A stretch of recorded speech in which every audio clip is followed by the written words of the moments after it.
Ladies and gentlemen, welcome or welcome back to the Electric Vibe podcast. I am one of your three co-hosts, J. David, the Electric Man Silva. It's just great to be here.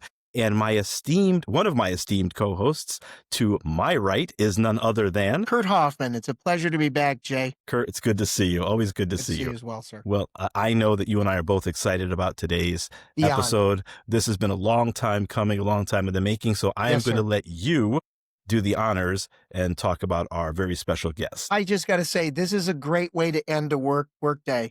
It's just been a great day all around. The weather's great, so I'm just so glad to do the introductions for our guest today. Today, we're sitting down with a true architect of the Minneapolis sound, Monte Moir, the original keyboardist for the time and creative force behind some of the most iconic songs of the 80s and beyond. While many know him from Morris Day and the Time, Monty's fingerprints are all over the music we loved back in the day, from co-writing Janet Jackson's massive hit, The Pleasure Principle, to producing for Alexander O'Neal, Gladys Knight, and countless others. He also stepped out as a solo artist with his 2001 album, This Side of Paradise, which I played at work today. Everybody was like, "Who is this you're playing, Kurt?" Showcasing his artistry and ability to defy familiar genres beyond the confines of any group. Rolling Stone once called the Time the funkiest band in America, and Monty was there from day one, helping craft that signature sound that emerged from Prince's Minneapolis scene in 1981. After nearly 4 decades with the band, Monty retired from the Time in 2019, but his story continues to evolve. He recently released his Christmas single, It's Christmas Time Round Here, last year in 2024, and he's been involved with the Time Band Masterclass project, sharing his knowledge with the next generation of musicians. We also have a special connection to that current work, Jay.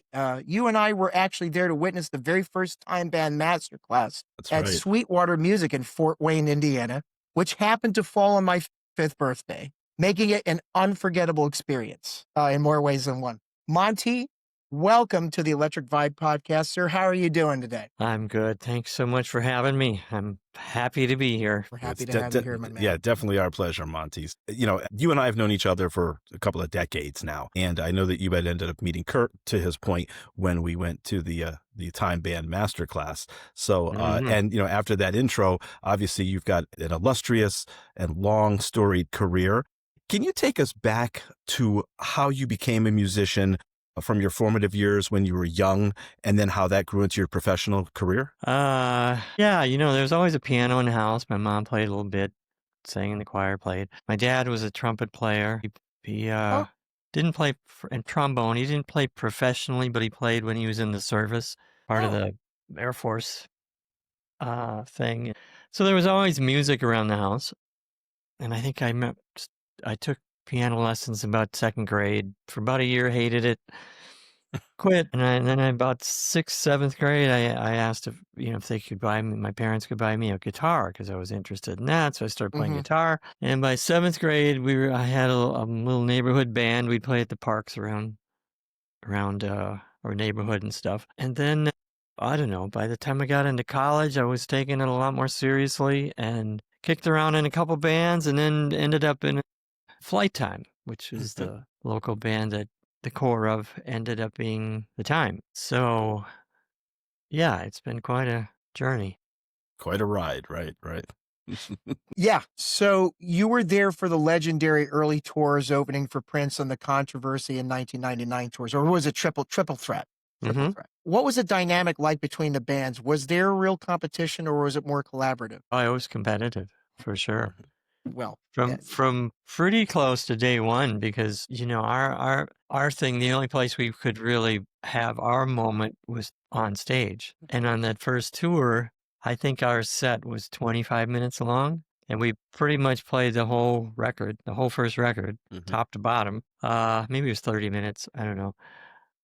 So we only had 30 minutes, and that's everything else was so we left it all on the field, as they would say, Gotcha. And by the second tour, it got even more competitive, because I think then we had maybe 45 minutes, and of course we had 2 records to play from. And things were getting more difficult with dynamics of the whole operation. And I think Prince had viewed us a little more as a threat, and he wasn't letting us play certain cities Right. LA and New York. New York. We'd play with Vanity Six behind the curtain, but last minute it'd be, oh, you guys aren't playing tonight. So, just more fuel for our fire to go, okay, well, when we do play, we're gonna, do You're going to show them, right? we're gonna do what we can, because that, like I say, that was our place to shine, I Sure. guess you'd say. Monty, those, we've all read stories about the legendary rehearsals that you all would have to go through, and you all are dynamic musicians in your own right. Were those rehearsals for the time as grueling as we've all heard? Oh yeah, I mean they were at least 5-6 days a week, all day. I don't know, like 10 o'clock to 7 o'clock or something. I don't know what we would do, but and you figure you're doing one right, during the first tour, we're doing 6 songs, and we must have rehearsed 6 songs for 5-6 months, and just honing arrangements and honing. And Prince was there most every day, and Jimmy tells a story about. And it happened to all of us in one sense or another. Jimmy tells a story. He's playing 7-7-7, and Prince says, "Well, what are you doing with your left hand?" "Well, nothing." Figure out something to do, or double Monty's horn part, or okay, now what are you doing? Are you stepping? Why aren't you moving? So to figure out a dance, and then we had, and then what are you singing? Well, I'm not singing. Just whatever you could possibly do to. If there wasn't a part on the record, it'd be like, well, let's make a part up. Let's figure something out, because we have to have this as big as possible. And this was before MIDI, and I don't know if you guys know what MIDI is. I Oh don't. yeah, Kurt- musical Kurt does, I'm digital sure. interface. But but that was it was maybe the early days of that, and so we didn't do any of that. So it was, now you can stack with a keyboard infinity sounds on top of each other and make it just huge, right? But we had the 2 OB8s and a ARP Omni keyboard, so it was just more hands on deck to make it bigger, So it was just everybody pile on, and and the thing about that band was it was very much a parts band, so everybody had their part.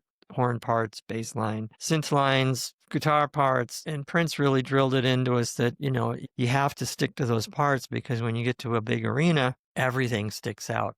But if everybody's just kind of jamming away, everything gets jumbled together and it doesn't have the impact. And he's exactly right. You think of the rock bands with the rock anthems. I mean, they're real simple, straight ahead, but they're just huge, right? So, we learned a lot from him. I just find there's a conundrum there. When you talk about, well, he wanted you to, if you didn't have something in your right hand playing, he wanted you to double it or do whatever. But watching and I know I might be getting a little ahead here, Jay, but watching the contrast between that and when you guys do your time band masterclass, and I recorded the audio of it, which I think I shared with you and Freeze and all the other guys. The main takeaway from that was economy, where the silences and spaces were crucial to that Minneapolis funk sound. So somebody had a hole to fill. So you had the keyboard hits fit in a spot where the drums could be heard, the drums so that had a gap or whatever rests or what have you, so that the guitar could be heard. So there's this adding more, but adding less at the same time. I know Freeze talks about how the bass, like Get It Up. You don't want to play too many ghost notes, because I know he got called out for Prince on the musicology tour for that. It's funny how you're always having to, it doesn't matter what you're doing. It sounds like a damned if you do, damned if you don't proposition. But, yes, I want you to add more of this. I want you to do all these steps, but don't play too many notes at the same time. And where do you? Because it was, well, like with Freeze, with Get It Up, there's a bass synth that doubles the bass part, and the bass part's kind of doing some slaps and some accents and stuff. And so if both parts start playing, it just gets to be a jumbled mess. So, it's really just maximizing each part but that's the Minneapolis funk thing. That's how, funk is about space, really. Right. There's guys who could define it much better than me, but it is about the space and what you put in the space, and whether it's a horn hit or a line or a drum fill or whatever. And it just the way it comes together, it just really, it makes the impact. Monty, can you talk about the dynamic of the band? I mean, there's some large personalities in the band, but how you all gelled as a unit, particularly in those early years. I mean, you guys are all young, you're becoming stars, you're on the road, you're performing. What was that environment like for the group? We had a lot of fun. We were really close back then, because we were all getting paid the same amount of money, and we were all doing the same thing. We were all in the same boat, and we just wanted to make music. And this was an opportunity to get out there, and Prince was helping us get there a lot faster than maybe we could have otherwise. He says, "I'm going to show you a lot of stuff that I had to learn myself not to do." So we got a lot of shortcuts in that way. But the camaraderie between the band with our band was really good at that time because it was we were just having fun. There was no Terry Lewis and Jimmy Jam or all that. Those hadn't developed yet. We were just coming out of fly time, and we were happy to be there and happy for this opportunity and just trying to lay stuff down best we could. Great, But, yeah. it was interesting with Prince's band. Prince handled his band more like a hardcore boss. Like, I'm not friends really with my band. And, we're all friends with Morris. And I think at one point Prince had said something to that effect to Morris, how you can't be friends with your band because he's like, why not? We're friends. I mean, Right. but that was Prince, and Prince changed Mhm. a lot over the years, but that was how early on. But and we pulled together a lot, like I referred to earlier, because we only had 30 minutes to play or 45 Mm. minutes, and so that was our moment. We took advantage of it, and so we were pretty cohesive at those especially the first tour. When it got to a point, obviously you were on the road for many, many years, the touring, and Freeze had said something to me once because, and we used to see you live a lot, and you guys would play all the time. Freeze had made a comment. He said to me, he goes, JD, he said, the travel is the work, but playing is the fun. Can you expound on that? Do you feel the Oh same yeah. way? I think everybody feels like I always felt we got paid to travel because Yeah. early mornings, late nights, layovers, take a 2-hour bus to get to the casino, wherever you're going. Yep. Sound check, get some to eat, chill out for a minute, play up again at 3, 4 in the morning, and off and running. So yeah, that was a fun time, really. No, Almost like I the think most release, right? musicians can relate to that. I suppose you can, Kurt, as well. Sure. You've been in I that was going boat. to ask you the evolution or de-evolution of the travel experience today. Can you talk a little bit about that? Because I feel like travel decades ago was far more glamorous. Now you get on a plane, you feel like you're on a bus, on a public bus with wings. It's Yeah, not yeah. not quite what it used to be. I mean, we used to have to dress up in a coat and tie when we got on a plane Yeah, when I right? was a kid. Mhm. Now kids are in their grown kids in their 20s are in their PJs like they're having a slumber party on the damn plane. You Right. know, Well, the first 2 tours, we had bus tours. We had a bus, Prince had a bus, and the crew had a bus. And so we'd gig, maybe get on the bus by 11, 12, 1 in the morning, drive to the next city. We'd all have a sandwich or whatever, go to bed whenever, and we'd wake up in the next city. Road manager would hand us our hotel keys and here you go, get some sleep. But we all had bunks so I enjoyed that a lot better because, you wake up, you're at the hotel. Mhm. Okay. You're not going to the airport and sitting for Right. 2 hours and uh, blah, blah, blah. So I much preferred that. But I think that got real expensive over the years because unless you're Sure. just constantly out to rent one of those pre-villas these days is crazy. I mean, Mhm. you're paying for a lot when you're doing that. So I think yeah, it's cheaper to fly. Yeah. companies like Beat the Street who do the bus tours for a lot of people. Yeah, I know they're Yeah. not terribly And then if you have any inexpensive. surprises that breaks down or, or you need overtime driving and stuff, that's gets crazy. A challenge, Yeah. right? Yeah. You know, Monty, after all the years, the touring, the performing live, can you talk about your relationship with the fans? In what sense do you mean? Well, I mean, the time became this juggernaut. I mean, you started out relatively small and then it grew and grew. You guys were challenging Prince for, performance, quote unquote, superiority, and it became very competitive. But, looking at a lot of the old clips and things, I mean, the crowds would just go crazy for the time, and even when you were touring with Morris Day in the time, or later, the crowds were always very, very enthusiastic for you. And so that must have meant a lot to you. Oh my God, yeah. I mean, Yeah. it was thrilling to come on night after night and have that kind of reception. And yeah, I mean, you got to be grateful to the fans because they're the ones we're there because of them. Obviously, Yep. they're Yep. Yeah, nobody shows up. Well, we got a different line of work. Right. Start looking at. sure. Well, and we were talking off air about the legendary club Tramps in New York.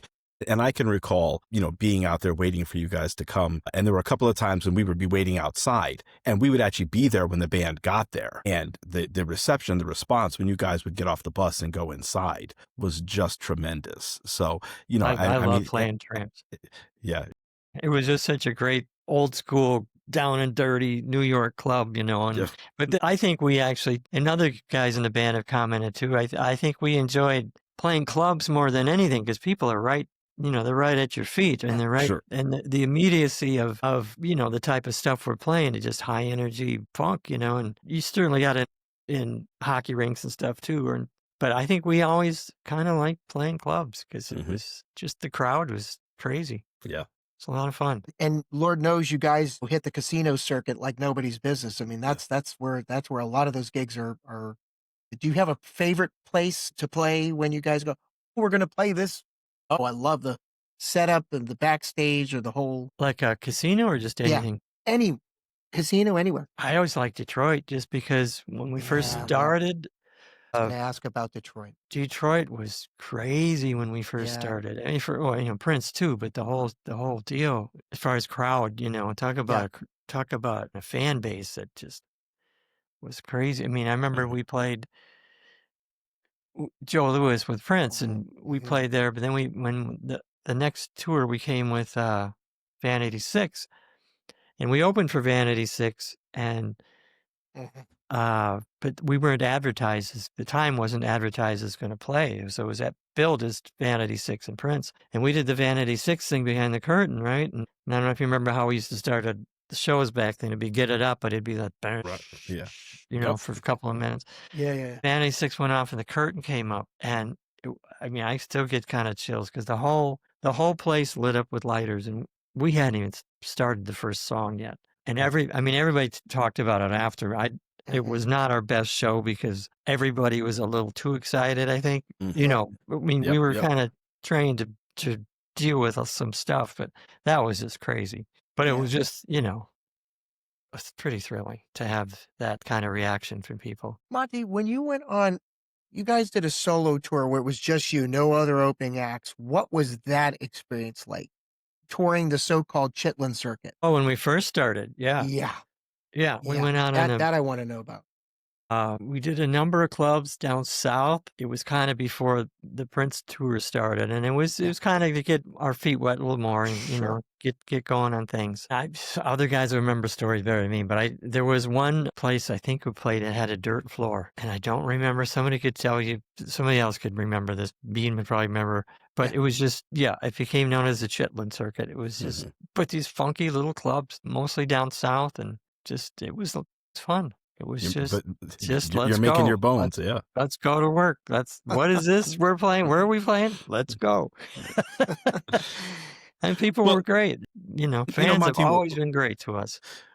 And when you talk about going to work and playing for the fans, we know what Prince did with the Time albums and, the writing and the producing and the playing the instruments, but the songs really came to life when you all hit the stage and when you guys performed them live. What was, songs like Cool, 777, 9311, you all made those your own. What was that creative process like? Because the albums, the songs came to life off the albums by the talent of you and your bandmates. How did you interpret those songs as a unit from what Prince had given you? Well, that was, like I referred to before, that was our place to go because the records were done for the most part. There was so that was all we had at that point was to play live. So we took a lot of pride in doing everything we possibly could to make that.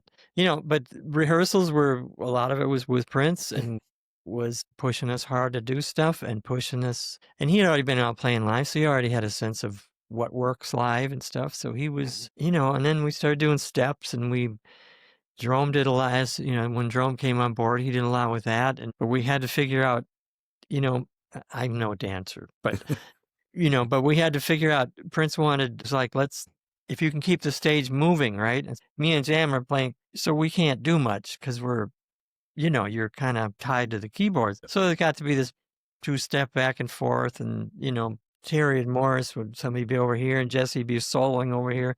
So the idea was always there was going to be something to look at visually. There's Jesse soloing over there on what Terry and they're doing what on Matt's doing some crazy thing, and Mhm.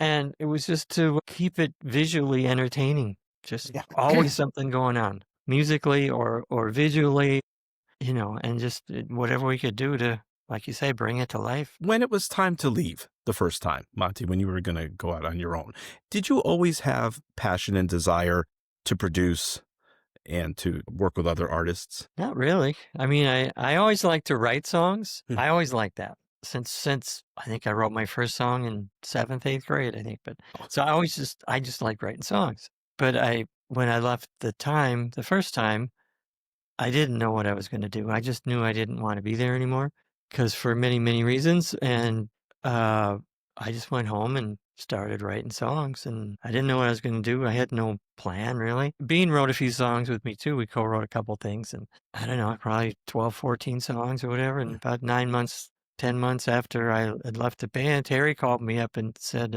Lewis called me up and said, me and Jam got so much work out here. We have more work than we can handle. Do you want to come out and produce some stuff? Sure, So I went out to LA. We did the Gladys Knight track. We did, I played a little bit on some Climax songs. I don't know what was after that. And then not too long after that was the Alexander O'Neill stuff. That was the first record I actually produced on my own. I mean, not the whole record, but the 3 songs I did. Yep. And that was thanks to Clarence Avant. Terry, he had been taking Terry and Jimmy under his wing already. And he said, well, you want to come out and work, but you're going to have to meet Clarence. And we go into Clarence's office. Clarence was not one to hold his tongue. He just, you want to produce something, huh? I said, yeah, I'd love to. And he said, I'll let you do this, but don't F it up. If you F it up, I'm going to, I might give you a chance after that, but it was just, no uncertain terms, But I appreciated that, he was, anyway, then we went in and did the Alex record. Kurt, I think you're muted. Sorry. Gosh, I thought I was clearing my throat there. So Clarence Avant, right? You worked, he helped so many people's different careers, and let's not forget the Silvers being thrown into that mix. When I was doing our deep dive, before having you on here, you look at the Visions album that you helped collaborate on for Gladys Knight, and your, current bandmate, if you consider the Time Band Masterclass, but both you and Ricky Smith contributed to that Visions album for Gladys Knight. Think Rick Freeze did Save the Overtime, I think, co-wrote.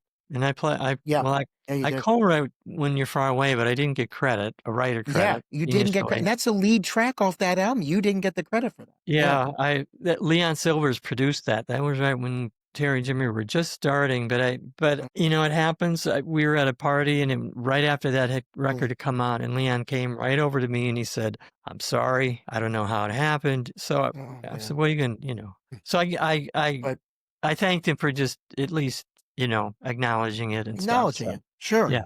What are you going to do after that? Did you ever come across Ricky at that time ever? Did you cross paths at all?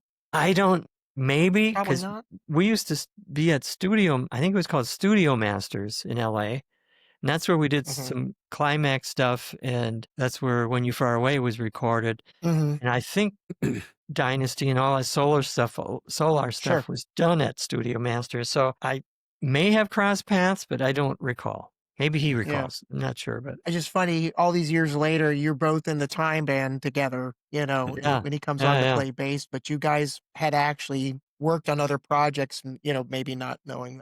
I was curious about that. Yeah, Freeze is a huge talent. He's done all kinds of stuff. Oh my God! Well, when he was our first episode when Jay and I joined forces actually, and just And the Beat Goes On. He plays on the whisper, and that's Leon Silvers on bass. That's one of my favorite Solar records. Is that we used to play record. that in Flight Time. Did you really? Yeah. No way. Yep. No way. Oh, that's so cool. Great. That's a great freaking song. It's still a great bass line is killer bass. Yep. Monty, I want to ask you about Alexander O'Neill and your relationship with him. Obviously, if you were here tonight, is classic. Can you talk about working with Alexander and how you came to write the song? Yeah. Well, it came through Clarence. There's actually another guy who was going to be singing some of those songs before Alex, and it just didn't work out so great. And it was kind of said to Clarence, we just kind of said, there's a guy in Minneapolis, you got to hear, Clarence. I mean, and he heard him and he signed him. But when I don't know, I was just writing a song. I just was writing something wasn't for him necessarily. Because I think it had been written prior to that, and that was back when I had a little 4-track recorder. A lot of us did, because we don't have the computers and all that, Pro Tools and all that now, Yeah. Little 4-track, and you put 3 tracks down, and you'd have to bounce them down to the 4th track, and then you'd have a couple extra tracks. That's how we were doing our demos, and that was, in fact, that might have been one of the ones I wrote when came out of the time and just was at home somewhere in there, Yep. But then it was, that and 2 other songs, Do You Wanna Like I Do and Look at Us Now, ended up on that Alex's first record. And we did it all at Creation Audio, and at the time they were in a basement of a duplex out in Shakopee, Minnesota, not sign of a suburb, and with Steve Weiss engineered all that stuff. And Weiss actually did a lot of the stuff, and they cut a lot of records there before Flight Time actually bought their first studio, which was on Nicollet. Nicollet Avenue in Minneapolis. And I forget what they started doing there, but the last record I did with him there was a Control record with Janet. And so it was, it was a progressive situation. Yeah.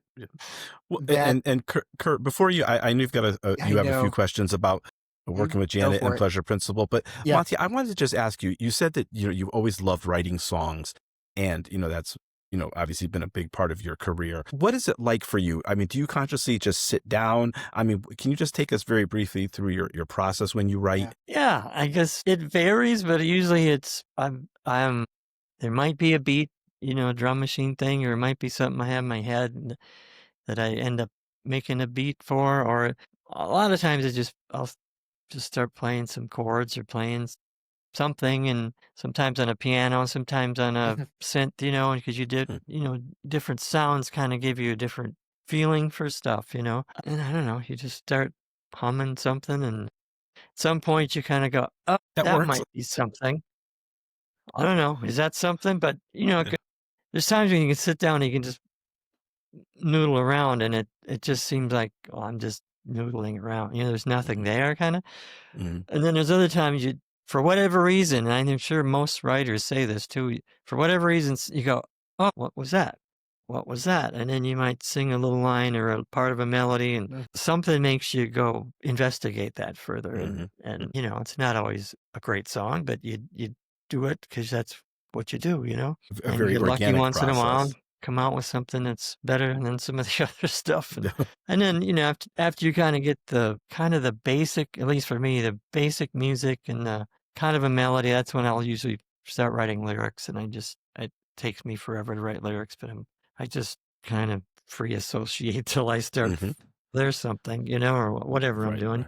Right. But there's other guys who write, well, here's, like, I think Jimmy writes this way, more like, I get a title, and here's your title, here's your concept, and there it is, And I sometimes go the other way. I remember with the Pleasure Principle, I had the music and kind of the melody, but I didn't know, well, what's this going to be about? I don't know. And so I just was writing and writing. I kind of got the verses together, but I'm like, well, I don't know what to call this. And then somehow I stumbled across a title or something. And so it's maybe backwards to what some people do. But at the end of the day, I don't think it matters. It just is, if people like it, then you did okay. And if they don't, then keep working. Yeah. The arrangement for Pleasure Principle, though, Monty, I'm telling you, to this day, I just played it at work today and listened to that. It's still, after all these years, it still holds up, that arrangement. And doing a deeper dive on it and getting to hear you guys break it down at the masterclass you did at Sweetwater was just so. And Michael Hagan, I think we should give him probably a shout out because he helped set you guys up with the OBX8s and all that, and just had everything sounding just like the record. Oh my God.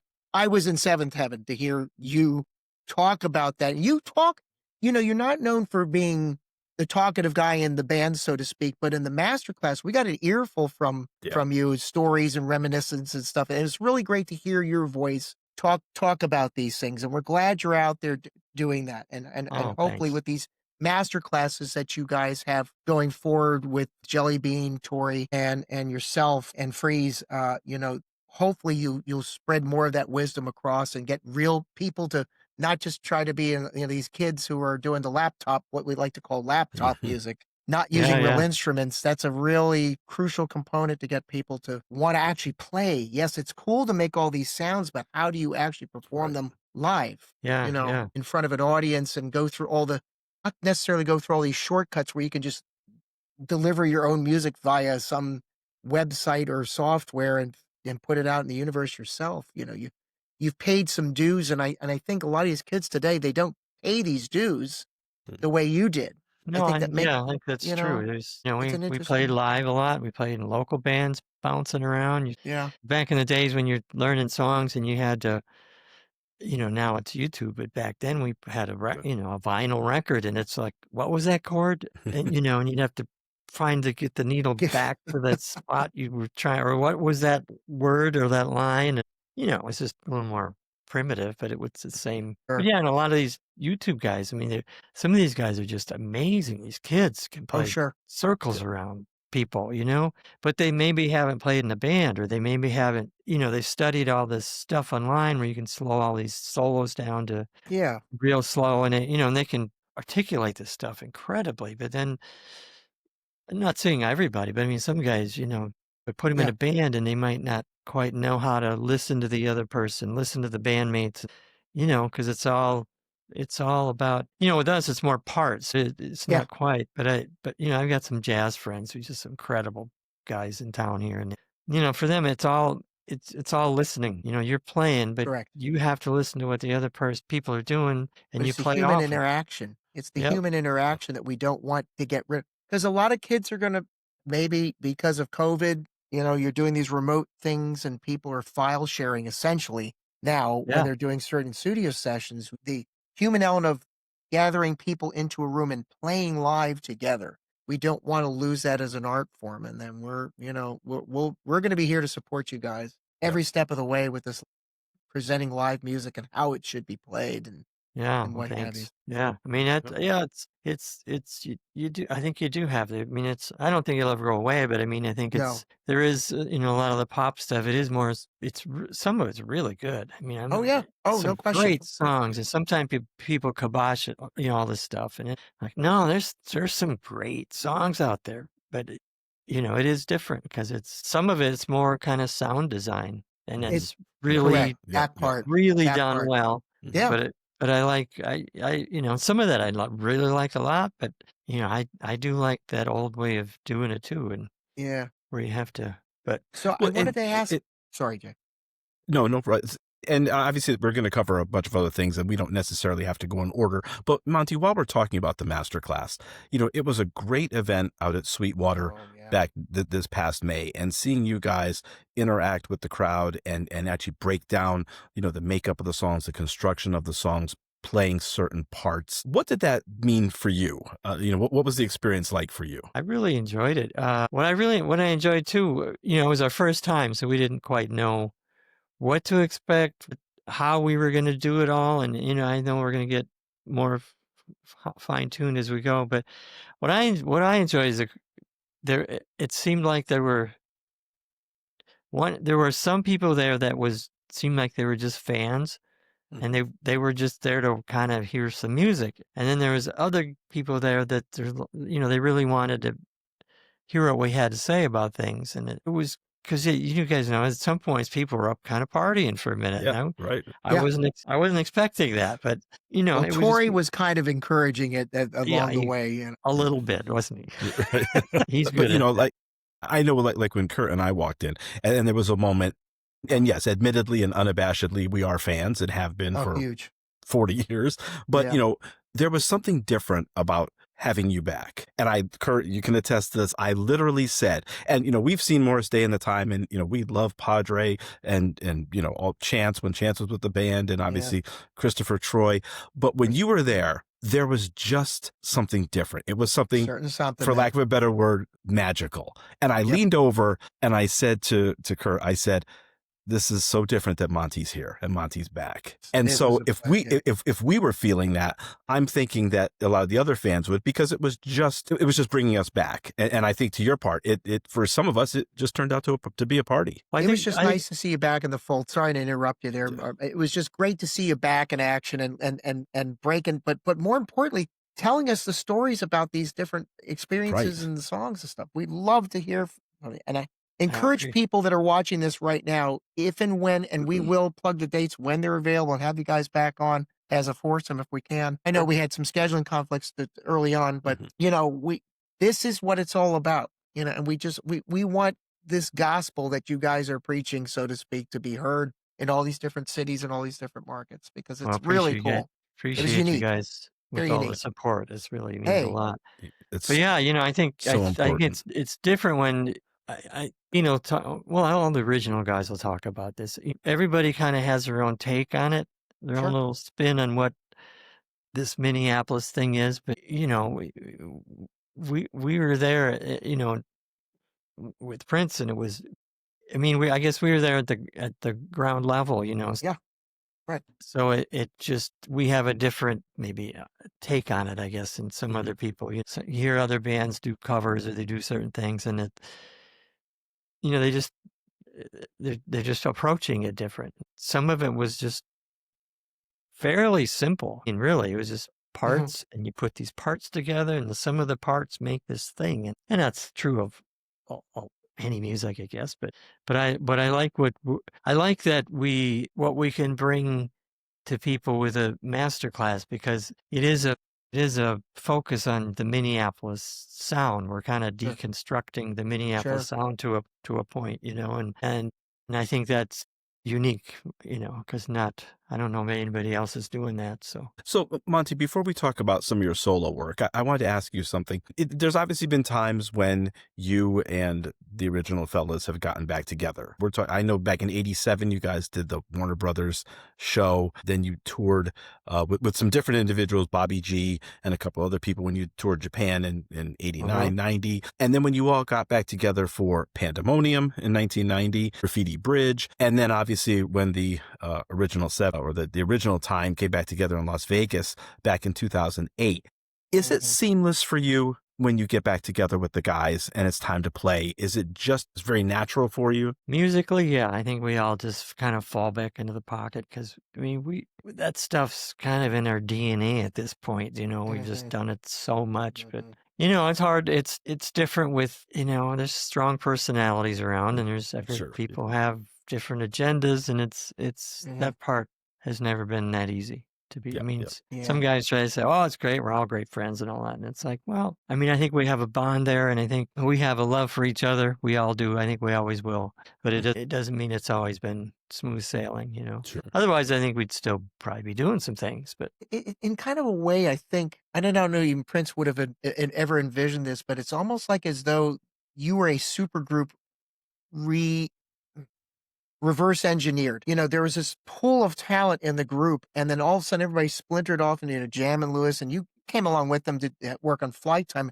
Jesse's got his own thing. It's almost like you were a reversed engineered supergroup in a sort of a way. It's at least how I kind of see it, yeah, because interesting.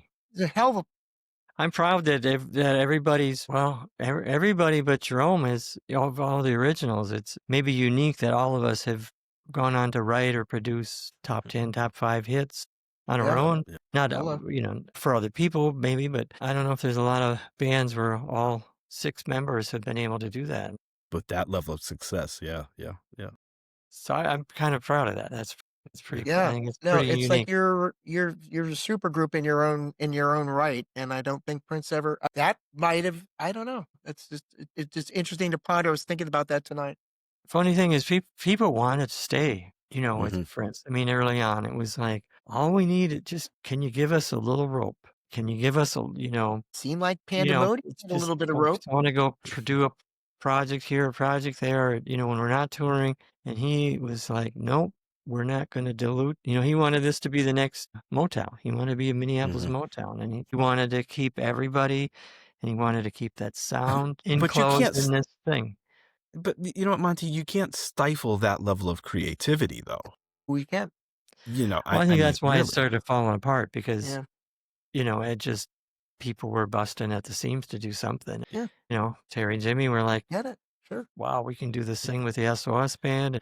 Yep. But they weren't doing it like, oh, screw Prince or screw Morris. They're No. like, wow, we could go do this thing and we'll be right back. And we're here. We're 100% here. We just want to go over and do this thing for a minute. And of course that was the snowstorm incident, but Right. Yeah. It's just. and if Prince could have went, hey, why don't we bring the SOS back or whoever, bring it into the camp or something, it was, but it Sure. was just too rigidly controlled. And it's amazing as Prince is, but it just, Yeah. it was bound to people start leaking out because you just had to be in that bubble or else you weren't there. You can't Did be you- Berry Gordy and Smokey Robinson at the same At the time. same And I time, think that's what he right. was kind of doing there. It's just, great. Yeah. It would have been great if Paisley Park had actually been fully realized like a Motown, and it Yeah, almost had it moment. If he could have turned some things over to some other people and, Yeah. still oversaw it, but let some other people, that might have rent for a while. Yeah. People might have, I think people would have stayed a lot longer. Sure. Monty, So that's did you it is find what it is. Did you find that's what happened during the pandemonium process? Was it because you guys had gotten back together? The album was a success, but was it just more of the same? Prince's Control, or did you guys have more leeway with that album? We had a lot of leeway with that album. He was on We tour, we right? we were out at Paisley one night and we had started doing the record and just went out to see Prince because we wanted a couple songs. Chocolate, I think, was one.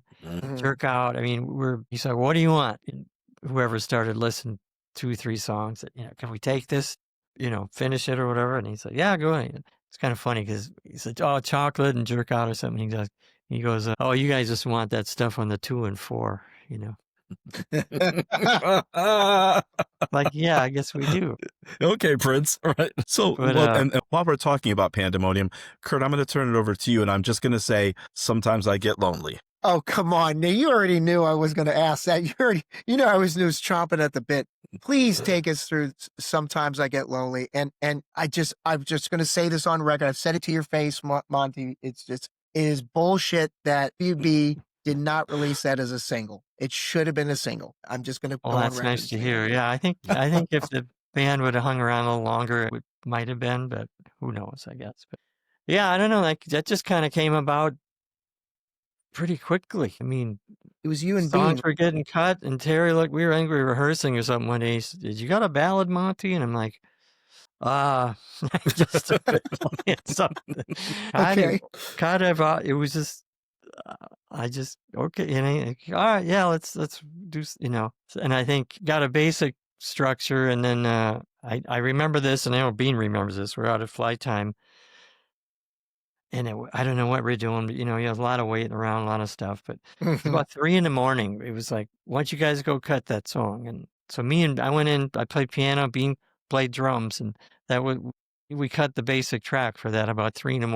at flight time. Wow. And then everybody else had it, and I think Terry did the lyrics, and so it went from there. But it's funny how stuff falls to some stuff you work on for months or years, and you're just like, and other stuff sort of just falls out. Becomes something. Yeah.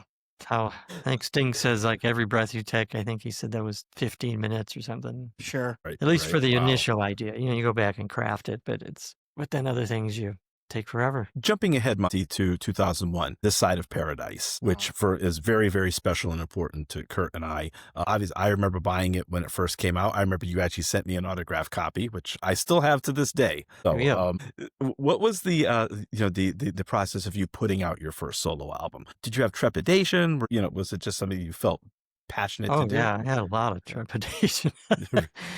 I wasn't all that confident about it, but for me it was I wanted to see if I could do it, to be honest with you. I just wanted to do this. And at the time I didn't have a lot of recording gear, I didn't have a lot of stuff, so I was kind of winging it with some stuff, but I got it done and I did almost all of it myself. A few friends came in and sang a little bit, and I was just happy I got it done. I think the songs were important to me as far as where I was at in my life, some personal stuff, and I look back and those, the vocals aren't great to me at all. And there's just things as you grow, as you get hopefully better and better. And some things I'm okay with, but some things I was just like, and I think everybody does a little bit of that. When they look You back, kind of sure. always second guess and going, oh Sure. man, but that's what people do.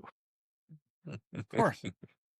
But I was happy I got it done and out, and I'm working on another one and feel pretty good about it. It's coming along, but it's That's yeah. great. Is there any desire or anything in the pipeline to either release the current album that you're having potentially come out on vinyl or re-releasing this side of Paradise on since vinyl's such a big thing now? Has Yeah, I such hadn't a thought about the other renaissance. one, the old one on vinyl, but I would like to do the new one on vinyl for sure. Yeah, sure. Monty, Yeah. any idea when it might come out, the new album? Not to rush you.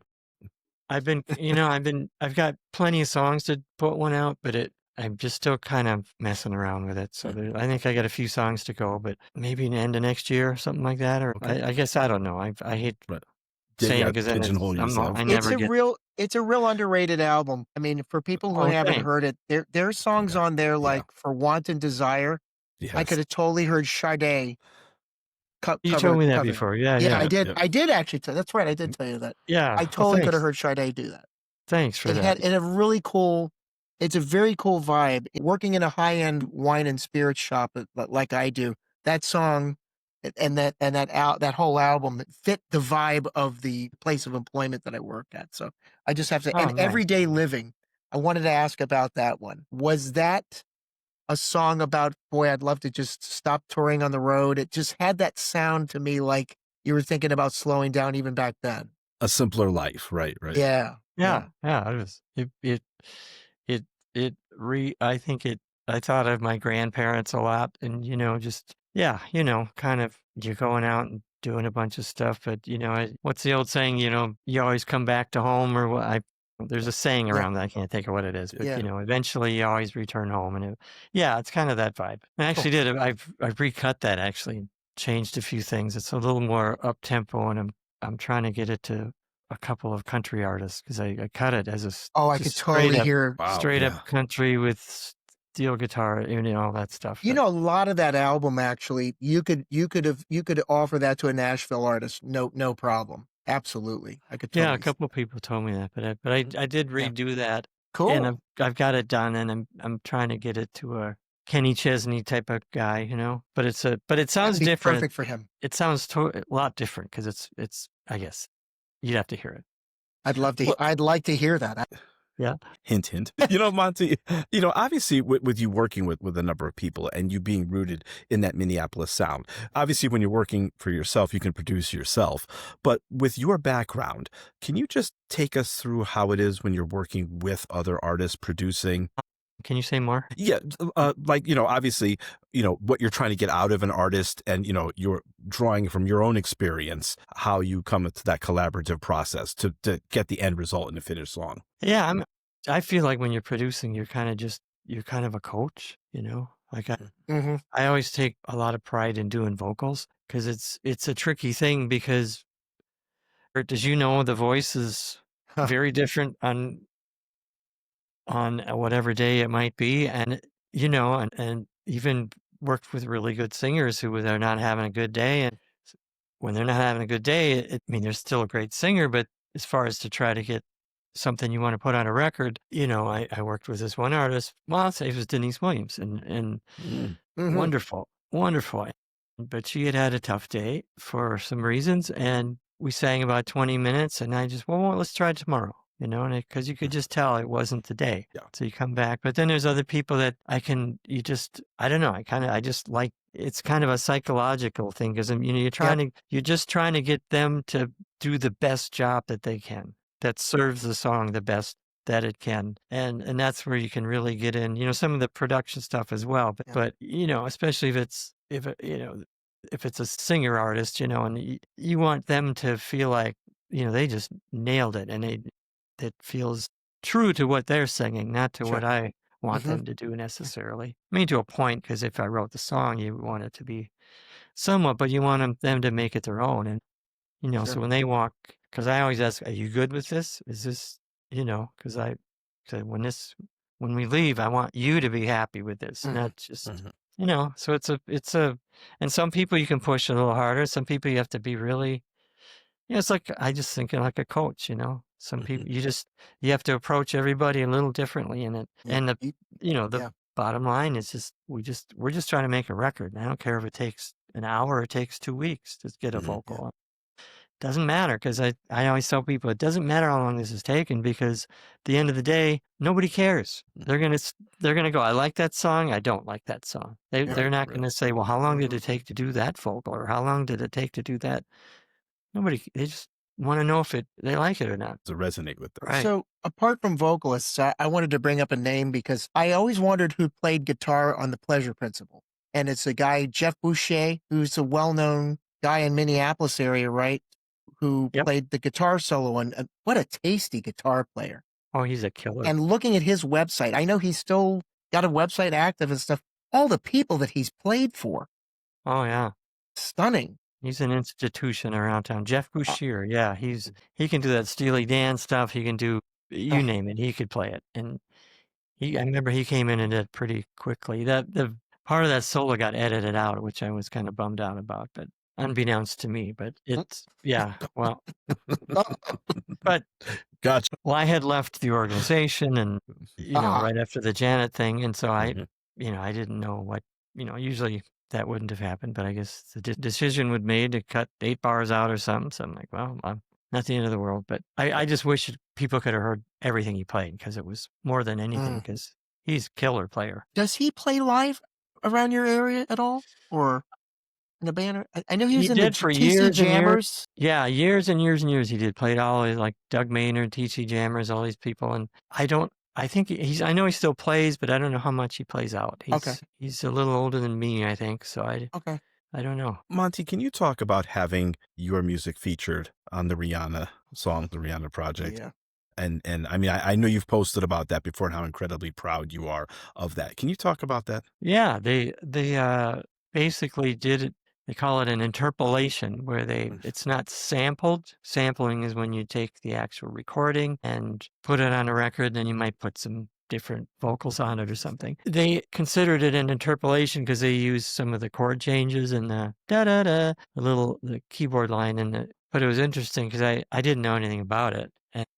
And I was on Facebook one day, and Questlove says, "Oh, congratulations." Well, I haven't met him, but he said, "Congratulations to Monty. I didn't know he was part of this one." And I was like, "What?" Huh? You, So you said I didn't either, right? I started digging around, and I'm like, "Well, how would I get a credit on?" I'm baffled. Anyway, we start digging around, and sure enough, I was given a credit. But this was funny because it was after the song was already top 10. And here's the crazy thing about this business sometimes. The song was in the top 10, and I had been credited, but it's like, okay, well, what are the songwriting splits? There's 7 people who got credit. Right. And they're like, well, I don't know, how much do you want? And so it started out like that. And so we figured it out, and something that was acceptable for everybody. But it's just, it could have been a mess, like a big, big mess. Yeah. Usually once a song if it's going to that level and the songwriting splits haven't been worked out, well, that could be a nightmare. That could go nightmare. south quick. Yeah. Yeah. But it wasn't, so But it worked fortunately. out. But yeah, you just don't Did she know play a little bit of that on the Super Bowl halftime special? I Yeah. can't remember. Yeah, it Mhm. was on there. Yeah. Yep. Dude, you got part of your music played on the Super Bowl halftime. That's Right. pretty freaking cool. It is. That was pretty cool. Yeah. Yeah, that's just amazing what that song has done, and it's still getting played. I mean, it's still going, and Yep. That's great. So Monty, last year you released It's Christmas Time Round Here.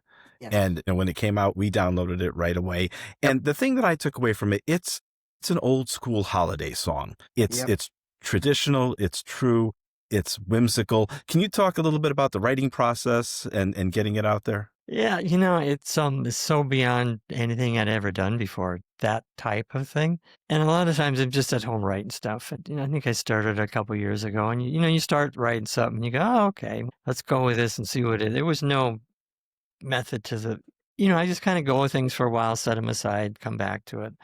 Because I'm like, well, this isn't anything what would I do with this, But then the more I got into it, it was just like, oh, this is like a 60s throwback Mhm. holiday thing. Like, oh, that's what it is. Okay, let's make it that, you know? And I did my best to do a little orchestration and make a whole sound like a 1960s sub you'd hear. Something I would hear as at Christmas when I was a kid, you know? Yep. Sure. And that was, you know, some of it I think was based off of stuff, you know, typically what we went through as a kid. And I kind of ran with it. And I thought, well, I'll throw it out. I don't know. Yeah. Maybe Hey, it's too crazy And for it, anybody, but yeah. it but worked for Mariah Carey. It worked for Mariah Carey. All I Want for yeah, Christmas Is You's got that whole kind of Motown 60s feel to it, so why yeah, not, yeah, yeah. right? So So who knows? You know, those Christmas songs can just hang around for a while, and somebody said I should try to get it to like a Michael Bublé type, and oh That's god, yeah. right. Yeah, somebody sure. like that. I don't know. So Yeah. I'm kind of digging around to see.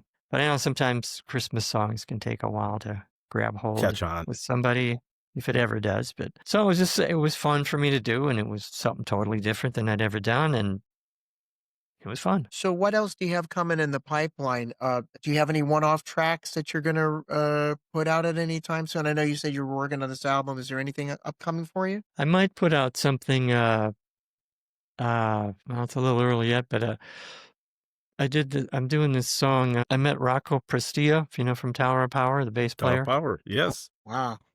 We became somewhat friends towards the end of his life, and he had just left Tower of Power, and I got acquainted with him, and we talked a bit. He was trying to figure out a project to do, and so we talked about maybe doing something, you know. And I'm like, I don't know what we're doing. I said, well, let me send you a couple ideas, you know, and Mhm. he liked one of them, and he said, yeah, let's, you know, but it wasn't for anything specific project. It was just, Okay. you know, and I flew out to Vegas. That's where he lived, and he was going to put some bass on it. And then he was too sick. He had just had a Oh, geez. blood poisoning, blood transfusion. I mean, Ooh. he was in tough shape, so he Yeah. never did it. And then maybe a year or so later, he passed away. And so I didn't think of it anymore for quite a while. You know, I thought I was going to put lyrics on it, but then I thought, well, let me dig that up. And it's called A Song for Rocco. And I've got, I don't Cool. know if you know David Island. He's a sax player, and he used to play in Flight Time. Okay. He was with Flight Time for a while. Yeah. And a woman named Pollyanna, I can't remember her last name, but she goes by Pops Magellan. She's a bass player, Brazilian bass player, and she's in LA now. She did a killer bass part, and I'm putting some horns on it. It's not really, yeah, I don't know. It's an instrumental. It's kind of I don't know if you'd even call it smooth jazzy, but it's kind of in that kind of vein. But if there's Like a something I Grover do, Washington kind of thing? yeah, if there's something that would be something I'd probably do sooner than later release. Okay. Cool. Nice. Probably not till after the first of the year at this point. I got my studios all torn apart, but Yeah. Yep. Yeah, you were I got telling us a earlier. good month Projects. to get that back Right. together. Yeah. But I'm making it bigger, so it's good. Nice. I was pretty tight on space, so this is good. Well, compared to how you did your first solo album, I don't know if because Pro Tools was in its infancy at that point, right? Where people were just starting to use it around 2000, late 90s, Probably, yeah. 2000. What are you using these days to record your tracks with? I use Digital Performer, which not a Okay. lot of people use. A lot of movie score guys use them. Okay. The Tim Burtons and those kind of guys. Morris Hayes actually got me onto it years ago, and Okay.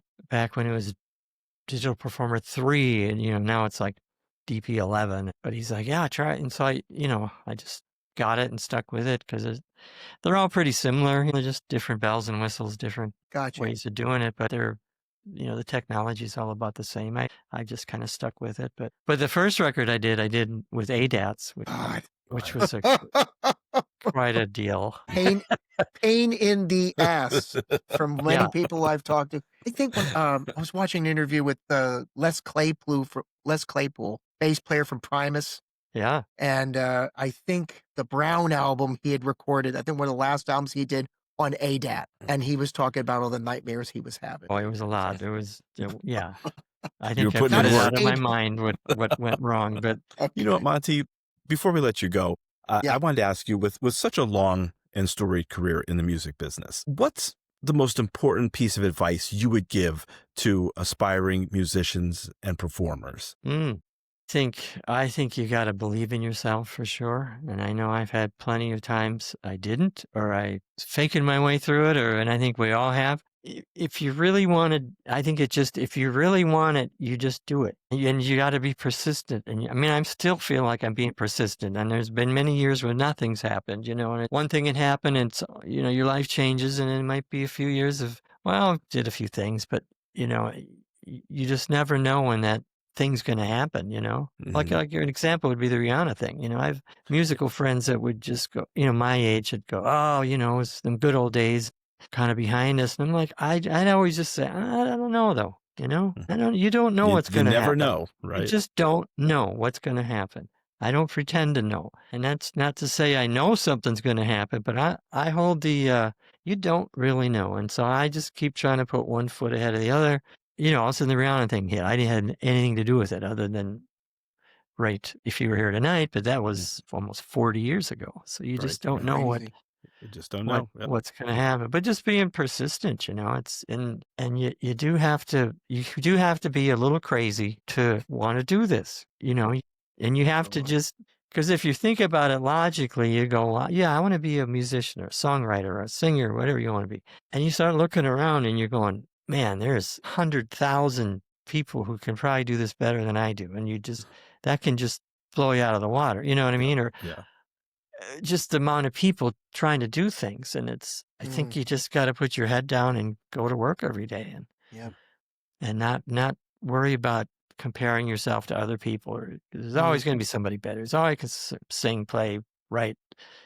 Oh, Prince even said that early on. He at one point he said, I don't know if I'm that great of a songwriter. This was really early, but you kind of have to have that humbleness at some level just to know that, and to know that you got to keep learning all the time. There's technology, or there's a different way to write a song, or there's a different, how can I do this differently, or just be curious about what you're doing. And that's the whole creative thing, is just to stay curious, and it might lead somewhere, it might not, but that curiosity, I don't know, leads you to the next.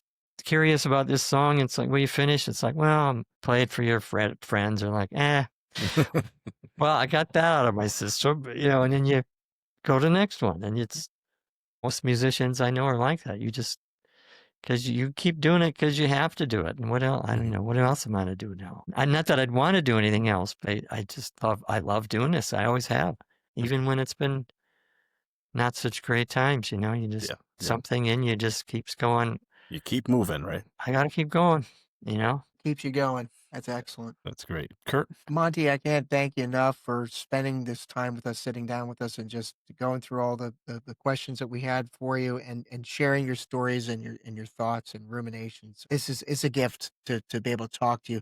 And hopefully we'll have you and the guys from the Time Band Masterclass back on at some point to talk about your upcoming, future dates for any of the masterclasses hitting us around the country. A hold of you on social media, the best place is what? Instagram, Facebook? Yeah, either one. Okay. Yeah, that's usually the best. We'll definitely put ones those I'm on tags out mostly. there. Right. Yeah. Well, thank you guys both for having me on. You're both stellar human beings, and Well, appreciate that. I appreciate you having me on. Yeah, and I look forward to the next time with all the guys.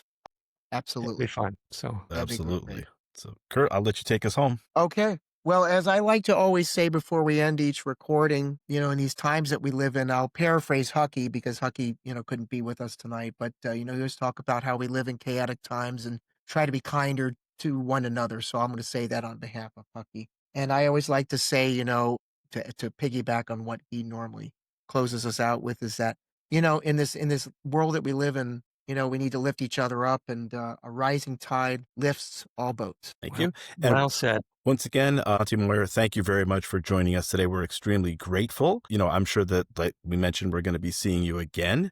And to the audience out there, folks, if you like what you see and heard, please hit that like and subscribe button. Give us a follow. Every interaction that we get helps us to continue to bring you great guests like Monte Moir, and we really want to be able to provide great content going forward. Once again, Monty, thank you very much. And as I like to say before we close out every episode, when the universe comes knocking, you have to answer that door. Good night. Thanks. Peace.